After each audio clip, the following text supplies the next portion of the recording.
Welcome to Creative Caregiving and Beyond. More and more people are having to become caregivers for their elderly loved ones, and navigating this journey can be really difficult. This podcast will provide guidance and give practical tips for your family. Your host is Wendy Whiteman, elder law attorney, author, speaker, and leading insight advisor in senior protocol and senior lifestyle trends. Know that you are not alone in getting the help that you need. Let's get started. And here's Wendy. Well, welcome to another episode of Creative Caregiving and Beyond. And today we have a special guest with us, and we're going to learn about art today and art therapy. We have Mark Lombard, who is the founder of For Love and Art. And we also have Kim Day, who is the chief executive officer for the organization. Welcome to the show. Thank you, Wendy. Thank you for having us. I'm so excited to hear about this. We were talking a little bit beforehand, and you were just kind of telling me how the organization got started. So Mark, how did this all come about? All of this started because I accepted the challenge of being a hospice volunteer. Okay. And when I started hospice volunteering, I thought that would be about having people let go. I thought I was pretty good with people. I could probably have them let go. That's not what happened. They were teaching me how to grab on. So it's interesting. It's all about quality of life. And I learned a lot from the people that I was serving. Okay. And I had this one patient named Miss Billy who started losing, a very classy woman. She was born in Atlanta. Her father was a preacher. Always dressed up for me. Very, very a wonderful woman. And she loved art. And I loved art. When I'm not hospice volunteering, I'm visiting one of the Metroplex museums. Okay. And we talked about art a lot. And so you had that in common from the beginning. From the beginning, absolutely. She started losing strength in her legs. Okay. And her therapist said, you should do this exercise. And she wasn't that inspired to do these exercises until I said, come on, Miss Billy, build up your leg strength. I'll take you to the Kimball. The Kimball Museum here in Fort Worth. Yes. Wonderful museum. Yes, it is. And that really inspired her. She did her exercises not once, but twice a day. It still didn't work out. She had a scoliosis. She was not going to walk again. So sort of to make up for my promise, this little deal that we had, whenever I would go to a museum, I would bring postcards from that museum, the little souvenir postcards that you get, and bring them to Miss Billy on my visits. And she would look at them, and I noticed, I would stand back and look at her looking at these artworks. And it wasn't just a pretty picture for her. There's a party going on. When she looked at these, her eyes would sparkle, she'd light up, she'd be glowing. There was one postcard in particular from the Amon Carter, and it showed a family picnicking by a lake, and it was like turn of the century, very, very beautiful. And she's looking at this picture, and she's looking at me, and she's looking at the picture, and she said, you know, Mark, I wish I was right there. And she pointed to the figure closest to the water. And I'm looking at her, and she's no longer in Grand Prairie, Texas. Yeah. She's not in that little room. She's not worried about her hygiene. Right. Or what's for lunch, or what's my sister, how's my family doing? She's not worried about any of that. Yeah. She's idling away with the hours with her family by the lake. And I thought to myself, I remember having this thought, this is the art experience being made real. Boom. 6 months later, I'm in a leadership program where they have to do a project. And I'm like, boy, what an imposition of my time. I don't know if I want to do this. But, you know, it's a chance to look back, Wendy, look back on your life and find out what's really important to you. Right. How do you want to spend your life? And I love art, and I love hospice volunteering. And I thought of Miss Billy and this experience, and I thought, what a wonderful project it would be to bring the art experience to people with limited mobility. So that was the project. Didn't know anything beyond that. I thought I would get an art educator to come into a nursing home, have a slideshow presentation, and that would be the end of my project, and I'd be well with my life. That's not what happened. So I wrote a letter to all the museums in the area saying, here's my idea. What do you think of this? And the Amon Carter called me up. And there's a woman named Catherine Maloney. God bless you, Catherine Maloney. She called me up and said, come into this office, we have to talk. So I came into her office, she sat me down, she said, what you describe in your letter is very important to this institution, to the Amon Carter. It's also personally important to me because I just put my father in a nursing home. Wow. So here's what we've been experimenting with. So from underneath her desk, she pulls out a digital frame. And I'm like, oh, this is a creative way to bring art to people. To people, yeah. And she said, we've been experimenting with this. It's relatively inexpensive. You can put a lot of information on here, and it kind of looks like a traditional art book, not to, so people would be comfortable with it, almost like postcards on a lap. So this is the project started formulating here, this digital frame. Great, now what do we do? And I am not a millionaire, and I do not even have an advanced degree in art. I have a great appreciation for it, but I don't have an advanced degree in art. The prospect was to approach all these museums and ask them for their imagery, which is not something, I mean, this is how museums make money. They sell the rights to their images, and, you know, who am I to go up and ask them for their imagery, given my credentials? But the project was so compelling. I said, we would use this to bring your artwork to people who can't make it into the museum, kind of like Muhammad in the mountain. Right. If the Muhammad can't get to the mountain comes to Muhammad. Exactly. We would bring the museums to them. Okay. And one by one, the Metroplex museums fell in line. Starting with SMU, the Meadows was the very first one. They saw merit in this project, and they were working in partnership with their community outreach. They would give us their imagery, and then we would download it onto these digital frames, which we called virtual museum art books. Okay. And then endow them to hospices so that their volunteers and their caregivers could go bedside to bedside to bedside and share the collected artworks of the Metropolitan Museum of Art, the DMA. That's amazing. We had 10 charter museums when we started. All this happened in 80 days. the thought of the idea. My goodness. And our rollout was at the Dallas Museum of Art at the Horseshoe Auditorium. Wow. And I was the guest speaker. Zig Ziglar was the keynote speaker. Oh my goodness. This whole Couldn't do project- better than that. It was just amazing. One thing, we had Judith Pickering who's a hospice volunteer coordinator, wonderful woman. Okay. She spoke on hospice. Catherine Maloney spoke about the importance of museums. I was the MC, the general MC. And Miss Billy was also on stage in her wheelchair. And over the course of the presentation, I lost my notes. I don't know what happened to my notes. To this day, I don't know what happened. So I was looking for my notes, and Miss Billy got out of her wheelchair and came up to the podium and started addressing the audience. Wow. And she said, here's what I've discovered is life is what you make of it. And that was so profound to me at the time. We finished our celebration. We endowed 13 hospices in the area in the Metroplex with virtual museum art books. And that was our start. We were born that day. That was on October 30th of 2010. That's amazing. I remember that. That's a day you won't ever forget. October 30th. And then 3 years later, so we were working under the umbrella of another nonprofit organization called Touching Our World Foundation, for which we're very grateful. And then after a couple of years, we decided to branch out on our own, got our own 501c3 status in the IRS, and became independent. And over the course of time, we started adding museums to this. The National Gallery of Victoria in Australia was our first international museum. We have the Met, the Art Institute of Chicago. I shouldn't have started this. We have 30 now. But we kept adding museums to them, and the digital frame technology was becoming obsolete. So we decided to go personal, to do these presentations in person. Okay. So we would download the imagery onto our laptops from the museums, and then we go into nursing homes, into assisted living, into memory care. We take an HDMI cable and plug that HDMI cable into their HGTV. Okay. And all of a sudden, we could showcase the Metropolitan Museum of Art on their big screen TV. That is amazing. And we show them, we go image by image. We have a little intro about, the first is about our project. Okay. We believe that viewing artwork unleashes creative and imaginative experiences for people. And to share these experiences elevates your quality of life. Yes. So that's the first thing. The second thing is about art. Art has power that flows beyond mere understanding. It nourishes and sustains. Some people call it food for the soul. And then the third part of the presentation is the museum. So we show a picture, a photograph of the museum, and then we go into a gallery. And our audience size is usually 12, 15, sometimes 30. Okay. You know?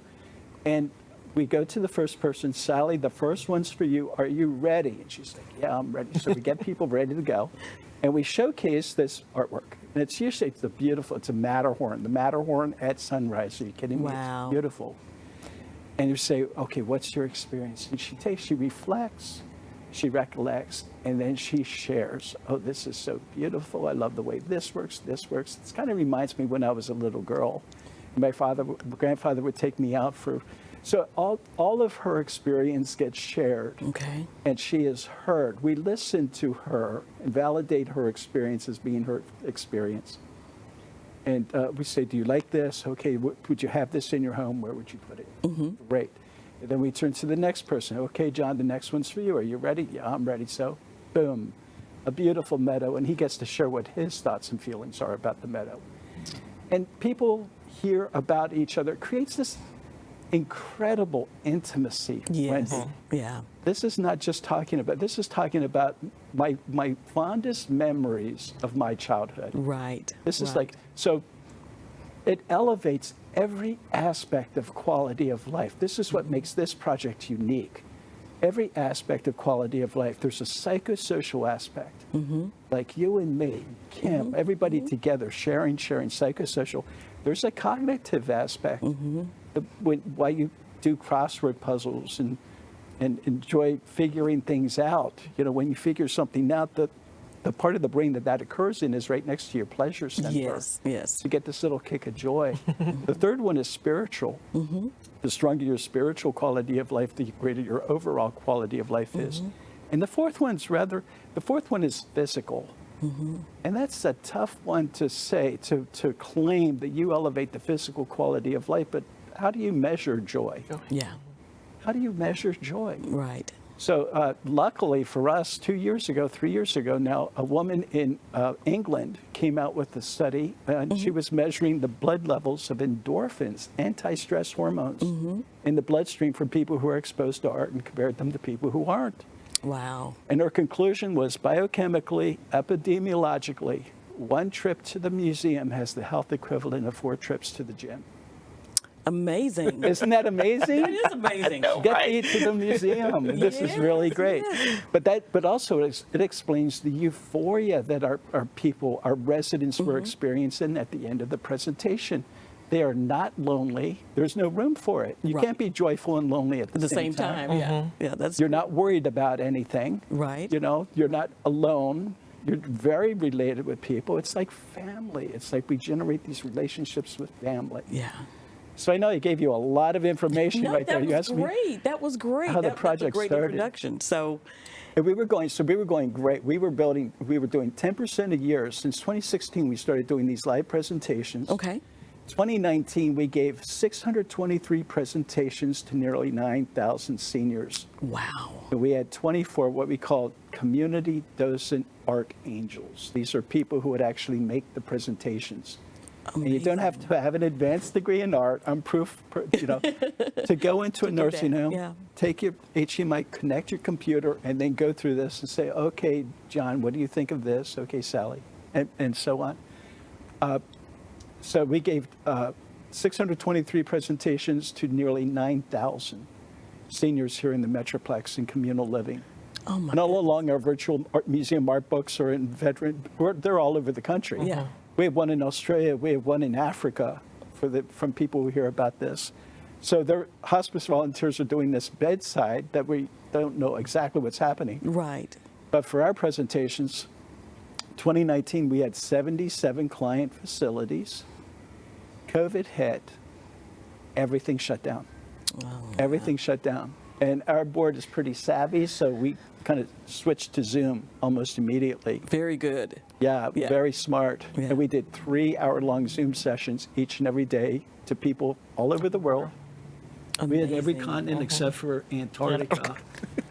Antarctica was the only continent. Those people down there just didn't hear about us. It's a little too cold. It's a little too cold. And then, people really, it broke the loneliness of lockdown. Right. They became related. Even it's a Zoom. It's not the same as person to person. Right. It was something. It was needed for its time. Yes. And now that we're coming out of lockdown and senior communities are open up, we're really excited about going back in person and loving on these people using art. Yeah. Just one thing I want to clear up. This isn't exactly art therapy, which is a particular distinction in medicine that deals with grave mental illness. Okay. This is therapeutic art, which uses art to elevate quality of life. Okay. So I want to make that distinction. We're all distinction. about quality of life, you know, Yes. living large.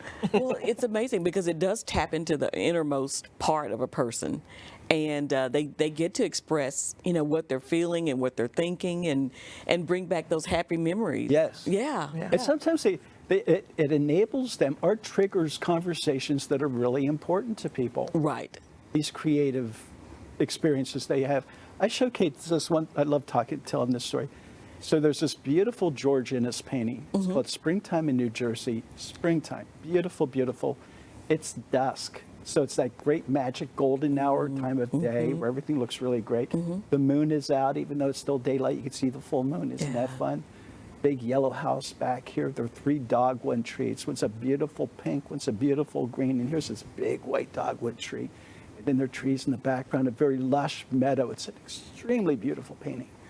And there's this woman, a figure of a woman's kind of walking diagonally through the painting as we view it. And I'm like, wow, this is really beautiful. Look, you could see the moon. Oh my goodness, I can't wait to show it. And I showed it to Miss Johnny. Miss Johnny was at a community called Atria, which is in Richardson. Okay. And she studied this painting. She studied this painting. I said, come on, Miss Johnny, what do you think of this? And she looked at me and she said, that woman is worried about her children. You're kidding. Wow. And I said, that's not anything I would expect, but the great thing about being an art angel is that it's not about you. Right. You just go with it. Yeah. And I said, that woman is worried about her children. She said, yes. And I said, well, that woman must love her children. And she said, yes, that woman loves her children very, very much. Now, everybody in the room has this same experience that no one's talking about. Right. You know, people are talking about, how are you, Miss Johnny? Oh, I'm fine. Nice weather we're having today. Yes, it is. And then moving on to but they're not talking about things that are really important to them, like their kids. I'm worried about my kids. Right. And I said, well, Miss Johnny, you know, I want you to know that her children are just fine and that her children love her too. And she heard this and she burst into laughter. She was so relieved. It was like that worry that she had was gone. It was release gone. it. Yes. And it's something that's a common human trait. You know, It people are is. always worried about your kids. Do you have kids? I do. You're worried about them. Yeah. You might not be aware of it, but you know, it wouldn't have to go very You're always far. concerned. Always. You know, Always how they're concerned. doing. Yeah. So we call it freedom, getting free from Yes. what we call the ugliness of everyday life, the worry, the boredom, the loneliness. People are so lonely now, especially coming out of COVID and COVID and lockdown. So one of the things we're hoping to is that people know themselves to be art. When they hear this, they said, I want to do that. They know they are art angels. And we would be delighted to have you come and work with us and visit communities. That would be wonderful. That would be wonderful. So how do you determine if a person, did they express an interest in seeing it, or do you approach the residents in a facility and say, hey, do you have an interest in art, or do you just invite them as a whole to a presentation? We work in partnership with the activity directors. Okay. Okay. So the federal government, you probably know this given your background, the federal government mandates that senior care communities elevate or maintain quality of life for their residents. Yes. They must do this according to the law. If they don't do this, they're in trouble. Yeah. So activity directors look for creative projects, something that really brings quality of life out in their people.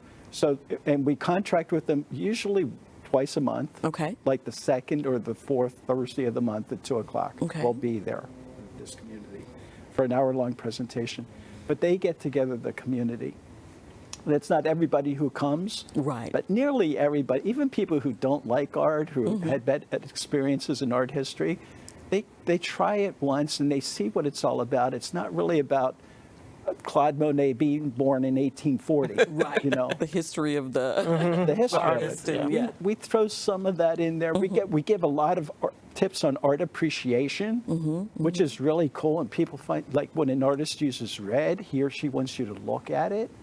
Now that's a useful tip to know. Next time you go to the Dallas Museum of Art, keep that tip in mind. When you see red in the painting, say, I wonder why the artist wants me to look there. And you have a whole different take on the painting. So these little tips on art appreciation are Okay. very helpful in overall art appreciation. Wow. But we're really, it's not, I always say this, it's not that people are watching the presentation. Mm-hmm. People are the presentation. Right. It's them. You know, we use art as the stimulus.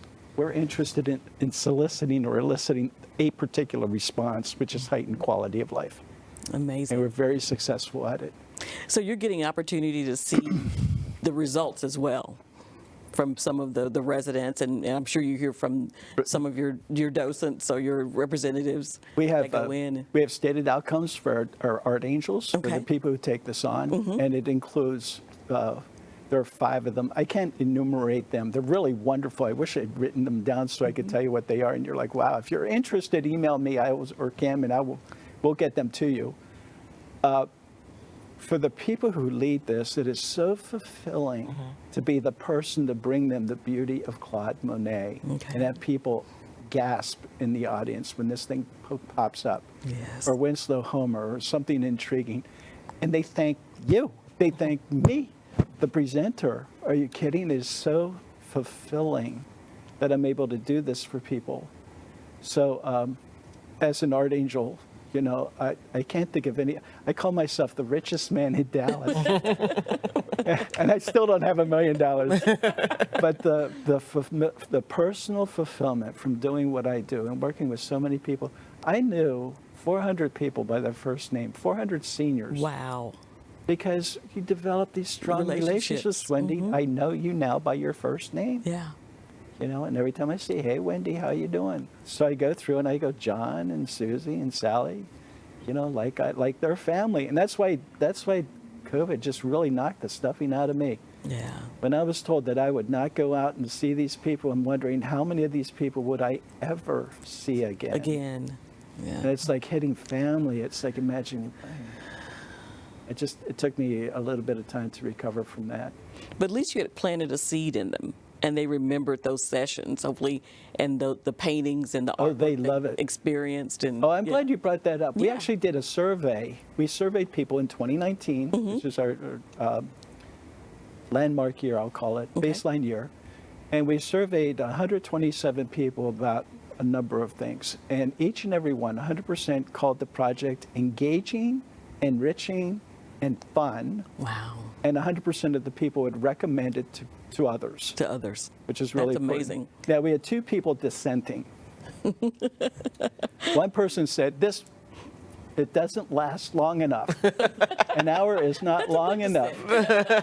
And the second part is, we don't come often enough. Yeah.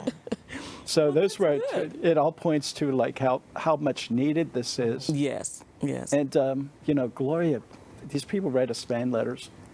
So Gloria is a woman in senior care, and she's quite an intelligent woman. And she said, you know, as a senior, I know my days are numbered. You know, that I'm not just going to sit back and wait to die. Yeah. I mean, these are her Yeah. words. I'm interested in reaching out, meeting more people, learning, kind of squeezing the juice out of life, the life that I have left. Right. You know, and we're happy to provide that.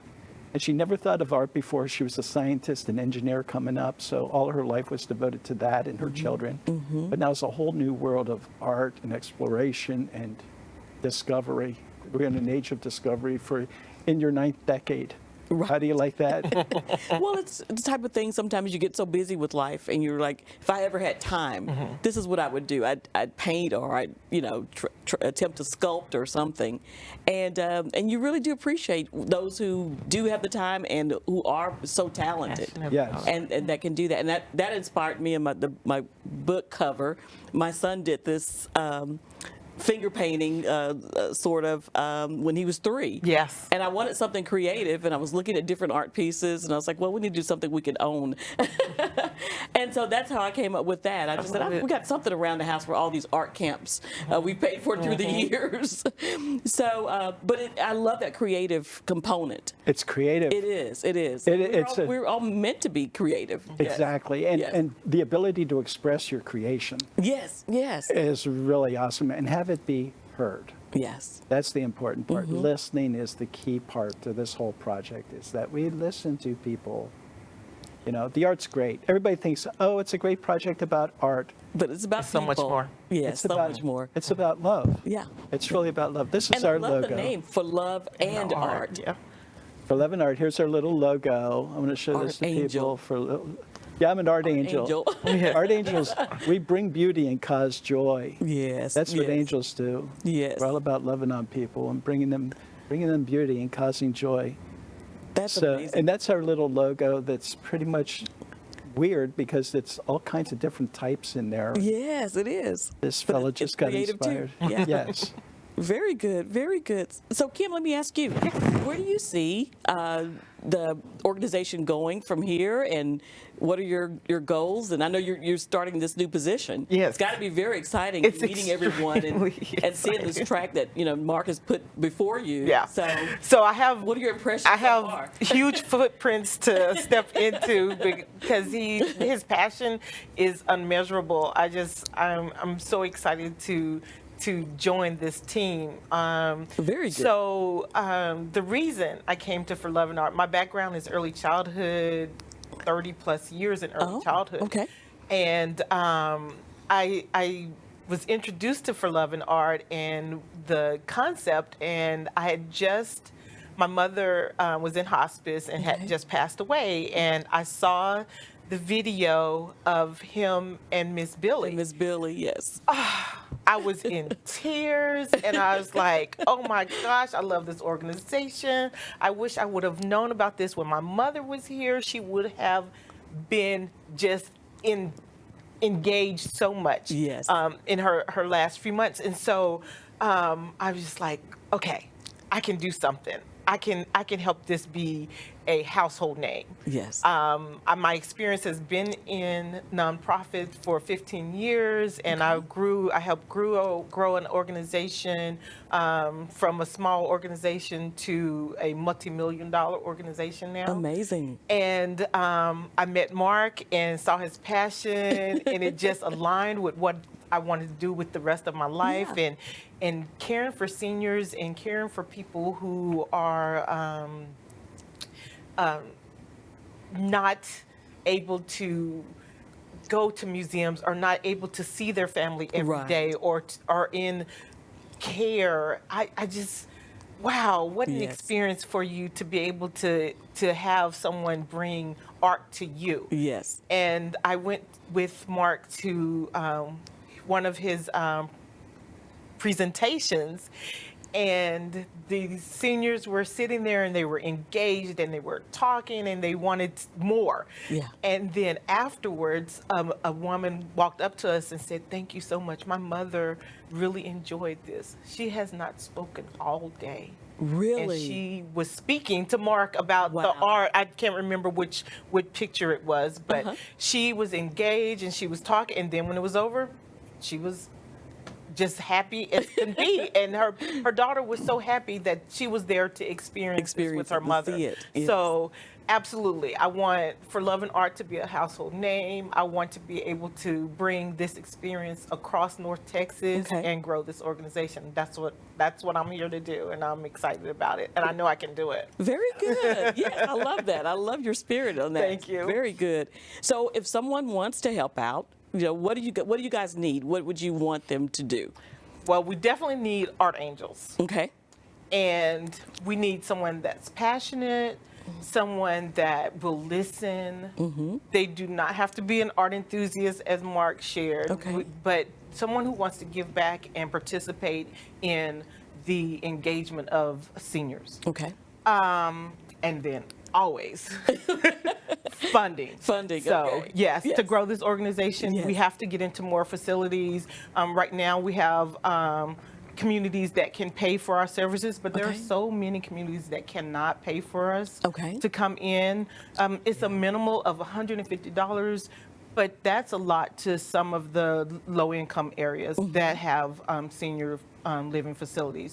So we want to be able to bring this across. We don't want just the people of means to be able to experience this. We want everyone to be able to experience this, and the people that need it the most, we want to bring it to their facilities. So funding. Funding, definitely. So donations can actually probably sponsor even a facility Absolutely. to have access to. That's what we're hoping for. That would be so cool for people to adopt. We call it adopt a hospice. Yes, yes. Or a senior community and be the yeah. ones that provide for this service.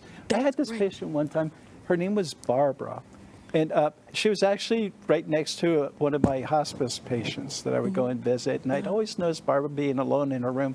And she was only 40-something, but she was in a street fight when she was young and ended up in this facility. And I had my virtual museum art book with me. And I said, hey, Barbara, my name's Mark. I visit Milton all the time. You have a few minutes? And she goes, sure, come on in. So I go in and I said, do you like art? And she said, well, I'm not sure. And we go to the Dallas Museum of Art and show her this beautiful picture by a guy named Pissarro. It's called Apple Harvest. Very, very colorful. People are picking apples. And Barbara's like, oh, look at that. Look at those colors. I never did see colors like that. What are they doing? Are they picking apples? And I'm like, yeah, Barbara, they're picking apples. And I go, do you like art? And she said, well, I've never seen it before. I've only ever watched TV. Wow.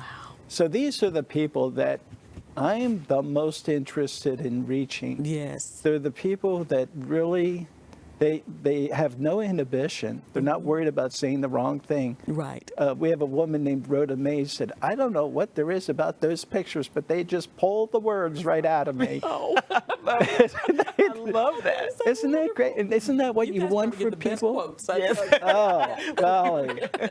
Oh, golly. Yeah, I've started keeping track of some of the quotes that have come through. treasured. Yes. And another fellow said, I really like giving my opinion, but I love hearing other people's points of view too.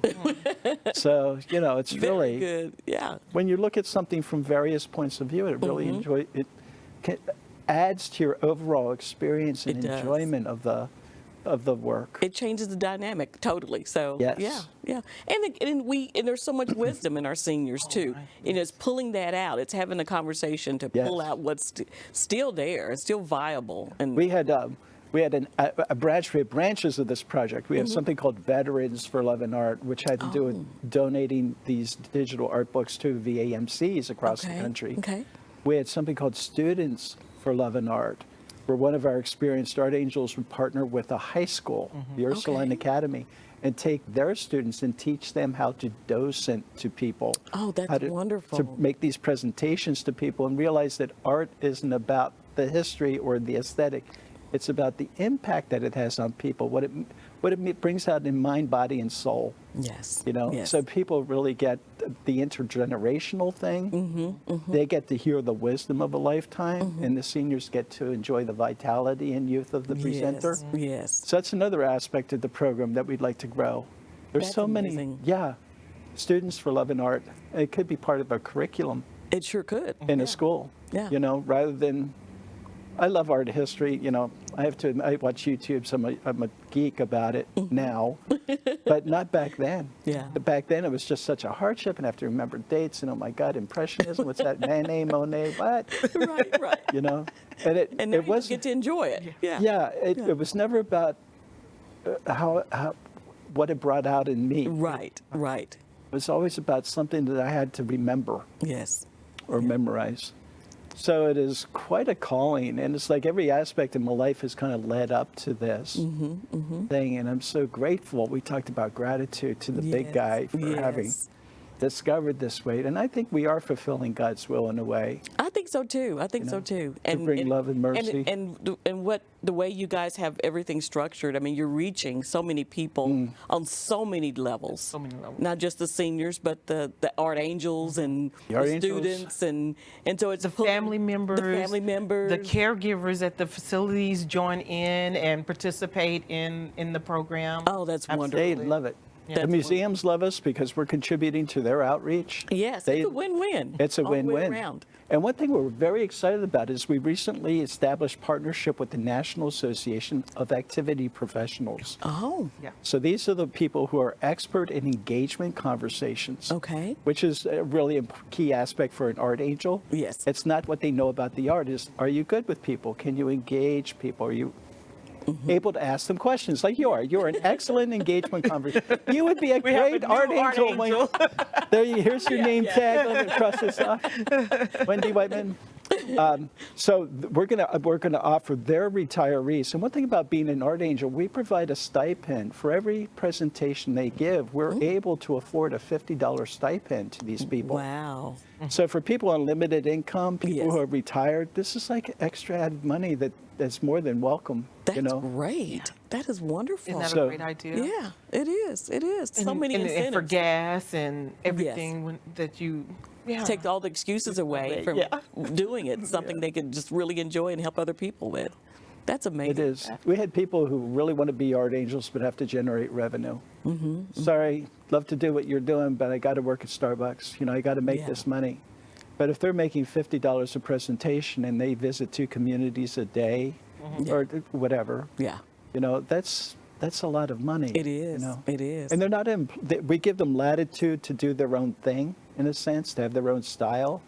We have an art angel from Fort Worth that reminds me a lot of Paula Deen in the way she interact with people and say, it wasn't quite it's not my style. I have a different style. Everybody has their own style. Their own style. Yeah. We don't formulate it. They bring their own personality in to the equation. Well, guys, thank you so much for coming on the show. This has been wonderful, and I know having us. Yes, and I know our audience. I mean, I encourage you to definitely reach out and donate for Love and Art. It's an amazing organization, and I'm so excited about it. I can't wait to see one of the presentations as well. I so enjoyed looking at the presentation online too. So check out their website, and if they want to get in contact with you guys, where do they go to? For loveandart.org. Very good. For loveandart.org. Make sure you go on there, and make sure you like us and subscribe to our channel. We'll have more information for you on other things that will help you along your way with your journey with your loved one. Thanks a lot.